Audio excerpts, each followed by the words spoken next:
ఉద్యోగాలన్నీ స్థానికులకే రావాలి అని. పోనీ ఆ భద్రతన్నా ఉందా ఈ రోజు? ఆ భద్రత కూడా లేకపోతే ఇక స్థానికులు గిరిజనులు ఎక్కడికి పోవాలి? కాంగ్రెస్ పార్టీ గిరిజనులకు మాటిస్తుంది, స్థానికుల ఉద్యోగాలన్నీ స్థానికులకే వచ్చేటట్టు చూస్తాం. జియో 3ని రద్దు అయ్యింది. ఇప్పుడు సుప్రీంకోర్టు దాన్ని కొట్టివేయడం జరిగింది. కాంగ్రెస్ పార్టీ అవసరమైతే సుప్రీంకోర్టు వరకు కూడా వెళ్లి పోరాటం చేసైనా సరే మళ్లీ జియో 3ను అమలు చేస్తాం. స్థానికులకు వచ్చే ఉద్యోగాలన్నీ స్థానికులకే వచ్చేటట్టు చూస్తాం. అలాగే 1070 కూడా స్థానికులకి రావాల్సిన హక్కులు, వాళ్ళ ప్రాంతాలలో వాళ్ళకే పెద్దపీట వేసే వాళ్ళ హక్కుల గురించి కూడా కాంగ్రెస్ పార్టీ కట్టుబడి ఉంది.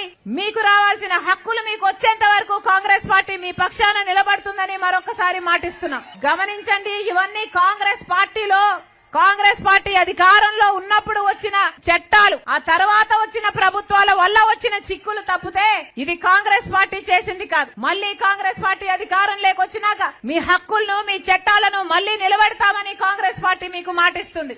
రాజశేఖర రెడ్డి గారు వెనకబడిన ప్రాంతాల కింద 3000 కోట్ల రూపాయలు ఆ రోజుల్లోనే గిరిజనుల కోసం తెప్పించి మరీ ఖర్చు పెట్టారు. రాజశేఖర రెడ్డి గారు మనసు పెట్టి చిత్తశుద్ధితో అంత చేశారు కాబట్టి ఈ రోజు వరకు కూడా ఇంతమంది గుండెల్లో రాజశేఖర రెడ్డి గారు ఉన్నారు. ఈ రోజు వరకు కూడా అమ్మా మా గ్రామాలలో రాజశేఖర రెడ్డి గారు వేసిన రోడ్లే తల్లి, మా గ్రామాల గురించి మళ్ళీ ఎవరూ ఆలోచన చేయలేదు.